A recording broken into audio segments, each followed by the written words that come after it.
हमारे साथ उत्तराखंड के सीएम इस वक्त लाइव जुड़ रहे हैं और उनके साथ सुरेंद्र डसीला ओवर टू यू। इस पूरे रेस्क्यू ड्रिलिंग ऑपरेशंस पर आप बातचीत कीजिए खास। देखिए निधि, 17 दिन तक 400 घंटे से ज्यादा एक बड़ा ऑपरेशन जो देश में पूरे विश्व में देखा गया, एक ऐसा ऑपरेशन जिसमें 41 जिंदगियां अंदर थी जिनसे बातचीत तो हो रही थी, लेकिन कहीं ना कहीं सरकार के अंदर एक पीड़ा थी कि हम उनको निकालेंगे कैसे। उत्तराखंड के मुख्यमंत्री पुष्कर सिंह धामी जी मेरे साथ हैं। सर, ऑपरेशन जब शुरुआत हुई आप पहुंचे, भरोसा दिलाने की कोशिश भी हुई, तमाम टीमों से बात भी हुई, 17 दिन हमें लगे। इस पूरे ऑपरेशन को कैसे याद करेंगे सर और किस तरह से देखते हैं? देखिए, ये ऑपरेशन बहुत ही चुनौतीपूर्ण था, बहुत कठिन था, जिस प्रकार की वहाँ पर स्थिति है। और पहले दिन से चूँकि हम लोगों को जैसे ही इसकी सूचना मिली, दीपावली के दिन सूचना मिली, और उसी दिन से लगातार हम लोग प्रयास करते रहे। शुरुआती समय में लगा कि केवल पाइपों को जोड़ के पहले तो मलबा हटाने का काम शुरू हुआ और जेसीबी और पोकलैंड से मलबा हटाना शुरू हुआ, लेकिन जितना मलबा हटाते थे उससे ज़्यादा मलबा ऊपर से आता था। तो ऐसा लगा कि इससे ये काम नहीं हो पाएगा। तो उसके बाद बड़े पाइप हरिद्वार से और देहरादून से यहाँ मंगाए गए, उनको जोड़ने का काम शुरुआती दिनों में हुआ, लेकिन वो भी बहुत ज़्यादा उसमें सफलता नहीं मिली। फिर आगर मशीन मंगाई गई और आगर मशीन इंदौर से आई, हैदराबाद से आई, उसके सभी विशेषज्ञ आए, चलाने वाले आए, रातों रात सारी व्यवस्थाएं की गई, लेकिन आगर मशीन भी 21 मीटर पर जाकर अटक गई। उसके बाद फिर से जो अंदर गर्डर, सरिया, स्टील की रॉडें आई थी उनको हटाया गया, कुछ सीमेंटेड पोर्शन था उसको भी हटाया गया। फिर से आगर मशीन चलाई गई और आगर मशीन चलाने के बाद 37-38 मीटर पर फिर से जो है आगर मशीन रुक गई, और वो रुकी नहीं, उसने आगर मशीन को पूरी तरह से ख़राब कर दिया, उसको डैमेज कर दिया और वो पूरी तरह से फंस गई।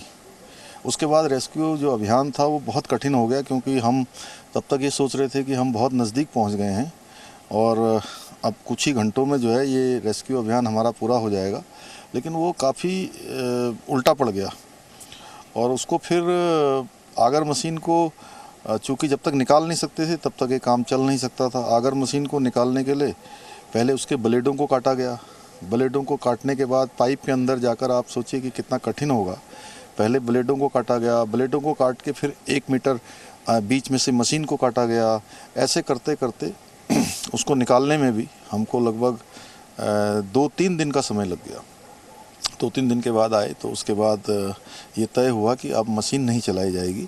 अब जो है, जो पुशिंग है, जो डीलिंग है आगे की, वो जो हमारे ज़मीन में हाथ से खोदने के जो विशेषज्ञ थे और जो दिल्ली जल बोर्ड से और हमारे गोरखपुर से आए हुए थे, उन्होंने अंदर जाकर बहुत ही मतलब मैं कहूँ कि ऐसा काम, चुनौतीपूर्ण काम किया, और जो आगे हडल्स आ रहे थे उनको हटाया, आगे का जो पाइप डैमेज हो गया था उसको काट के बाहर निकाला। फिर उसके बाद पाइप की पुशिंग शुरू करी, और पाइप की पुशिंग में हमको ये अंदाज़ा था कि 55-56-57 मीटर पर जो है हम ब्रेक थ्रू तक पहुंच जाएंगे, लेकिन चूँकि वो इस प्रकार का एक भौगोलिक स्ट्रक्चर था कि वो पाइप जहाँ से जा रहा था 57 मीटर पर हमको फुट पाइप का ब्रेक थ्रू मिला था, लेकिन ये 60 मीटर के आसपास चला गया, और उसके बावजूद भी जो है मलबा ऊपर से गिरता जा रहा था।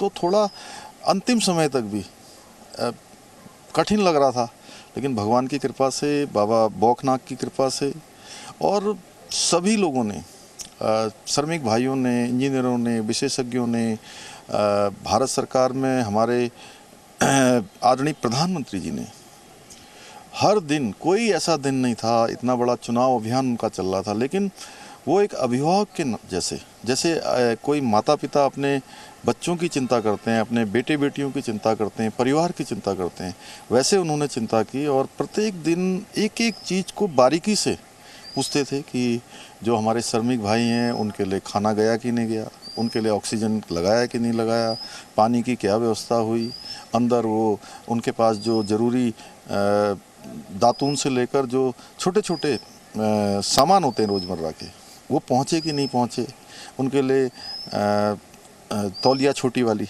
वो बोतल के अंदर हमने डाली, वो पहुँची कि नहीं पहुँची, इस प्रकार की चिंता। उनके परिजन आए हैं तो उनके परिजनों का रहने का क्या इंतज़ाम हुआ, उनके खाने का क्या इंतज़ाम हुआ, उनसे बात हुई कि नहीं हुई, इस प्रकार की चिंता मैं समझता हूँ कि अकल्पनीय है। और उसी के कारण से ये इतना बड़ा जो चुनौतीपूर्ण अभियान, कठिन अभियान था, वो हमारा सफल हुआ। पूरी पीएमओ की टीम लगी हुई थी, सड़क परिवहन मंत्रालय पूरा लगा हुआ था, माननीय गडकरी जी भी स्वयं यहाँ दौरा करके गए, स्वयं वो भी बचाव अभियान की लगातार जानकारी ले रहे थे, बीके सिंह जी यहाँ पर थे।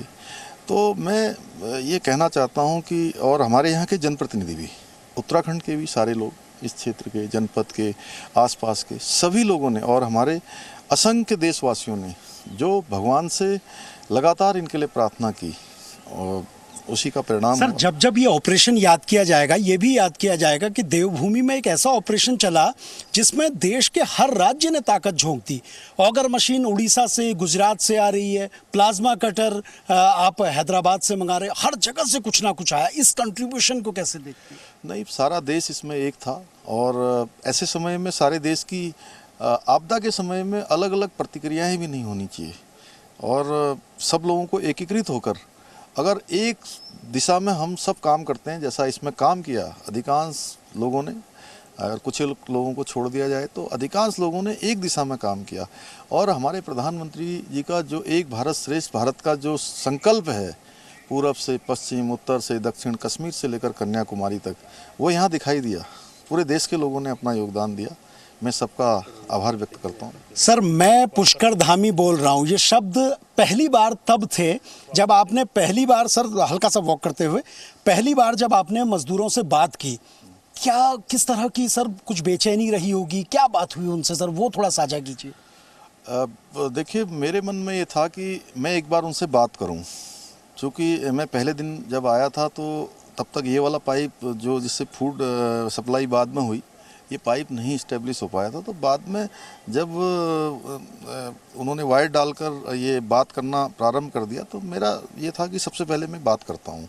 मैं जानता तो हूँ कि उनकी क्या स्थिति है, और जैसे ही मैंने उनको बताया कि चूँकि मैंने अपना नाम बोला, और नाम बोलते ही उन्होंने वहाँ से मुझे बोला जय हिंद सर। और मैं सच बताऊँ तो जो हम बाहर बहुत चिंता कर रहे थे कि अब इतने दिन हो गए हैं और इतने दिनों तक वो कैसे रह रहे होंगे, उनकी जो बुलंद आवाज़ अंदर से आई, उसमें हमारे गब्बर सिंह नेगी उत्तराखंड के, और सबा अहमद और अखिलेश, जो उनके तीनों लगभग टीम लीडर थे। एक वो 2 लोग तो टीम लीडर थे, एक शायद उनका कुछ डिज़ाइन इत्यादि बनाने वाले अखिलेश तीसरे वाले। तीनों से मैंने 5-5 मिनट से ज़्यादा बात करी, और उन्होंने कहा कि सर आप लोग अपनी चिंता करिए बाहर, हमारी चिंता बिल्कुल मत करिए, बाहर का काम फिट से करिए, हम लोग बिल्कुल फिट हैं। मैंने एक के बारे में पूछा कि किसी का स्वास्थ्य खराब तो नहीं हुआ। ये बहुत मतलब चिंता, मैं सच बताऊं आज आपको कि मुझे जो चिंता हो रही थी कि अगर एक भी किसी का स्वास्थ्य खराब होगा, किसी प्रकार से अगर उनकी हालत ख़राब होती है अंदर, तो अन्य लोगों को संभालना बहुत मुश्किल होगा। और भगवान ने बड़ी कृपा करी, और उन मज़दूर भाइयों ने भी, सभी ने बहुत हिम्मत दिखाई, और उनके टीम लीडरों ने जिस प्रकार का बहादुरी का काम किया, उसकी जितनी भी प्रशंसा की जाए उतनी कम है। कल गब्बर सिंह जब निकले सर, आपसे गले मिले, उनकी आंखों में आंसू थे, आप भी थोड़ा भावुक थे। क्या कुछ बयां किया गब्बर सिंह ने, क्योंकि सबको एक सूत्र में पिरोकर मजबूती तो गब्बर सिंह ही दे रहे थे। नहीं, गब्बर सिंह से मैंने कहा कि क्यों इतने भावुक हो रहे हो अभी, तो बोले कि नहीं, मैं भावुक इसलिए नहीं हो रहा हूँ कि मैं कोई अंदर से कोई घबराया हुआ था, हमको तो ये लग रहा है कि वास्तव में आप लोगों ने बाहर रह के जो काम किया है, और प्रधानमंत्री जी ने जिस प्रकार हमारी चिंता करी है, आप सब लोग पूरे लोग लगे रहे, वो मुझे बहुत भावुक करने वाला है। और उनके आंखों से आंसू रुक ही नहीं रहे थे, मैं उनको रोकने की कोशिश कर रहा था, वो खुशी के आंसू थे उनके। उत्तराखंड को देवभूमि कहा जाता है, पूरे विश्व ने ताकत देखी हमारे देवताओं की। बौखनाग देवता का स्मरण किया तो उन्होंने कहा 3 दिन में संकट का समाधान होगा। आपने भी वंदन किया, भव्य मंदिर भी बनाएंगे, इस पर कुछ कहेंगे सर? नहीं, बाबा बौखनाथ की कृपा से ही जो है ये पूरा रेस्क्यू अभियान हमारा पूरा हुआ है, आगे का काम भी पूरा होगा। बौखनाथ बाबा का वहाँ पर बड़ा एक भव्य मंदिर बनाया जाएगा, ये हम लोगों ने सब लोगों ने तय किया है। सर आखिरी 2 सवाल मैं जानता हूं क्योंकि आपने अभी मजदूरों से भी मिलना है। सर अब ऑपरेशन हो चुका है, तमाम लोग एक सवाल उठा रहे थे कि जो भी कंपनी है जिसकी साइट में ये हुआ, क्या किसी तरह की हम कोई जांच बैठाएंगे या भविष्य के लिए कोई ऐसे पैरामीटर सेट करेंगे कि इस तरह के हादसे ना हो? देखिए सभी की हम समीक्षा करेंगे और इसके साथ साथ और भी जो हमारे यहाँ, चूँकि देखिए हमारे राज्य के अंदर बहुत सारे काम हो रहे हैं, ऐसे सभी कामों की समीक्षा करेंगे एक बार। सर एक आखिरी सवाल, क्योंकि आज आप तमाम जो मजदूर हैं उनसे मिलने भी जा रहे हैं, अब हमने आगे क्या प्लान सेट किया? इन लोगों को क्या हम एम्स भेज रहे हैं, किस तरह से क्या है? और इनके अंदर एक ये वो जागरूकता भी कहीं ना कहीं होगी, सवाल भी मन में बड़े होंगे, क्या कुछ कर रहे हैं सर हम इनके लिए? नहीं, वो जो भी अभी चिकित्सकों की जो परामर्श होगा और सभी अच्छे होते हैं तो उसके बाद उस पर जो है आगे की कार्रवाई करेंगे। सर 1-1 लाख की राहत राशि आपने दी है और इसके अलावा क्या कंपनी से भी कुछ कंपनसेशन? मैं कंपनी के लोगों से भी बात करूंगा। एक बड़े रेस्क्यू ऑपरेशन के बाद उत्तराखंड के मुख्यमंत्री जी ये कह रहे हैं कि तमाम जो लोग हैं उनको सकुशल उनके घर पहुंचाया जाएगा। इस पूरे मामले की जांच भी होगी और आगे के लिए पैरामीटर भी सेट होंगे। कैमरा पर्सन संदीप बड़ौला के साथ सुरेंद्र डसीला, जी मीडिया, उत्तरकाशी। जी न्यूज़।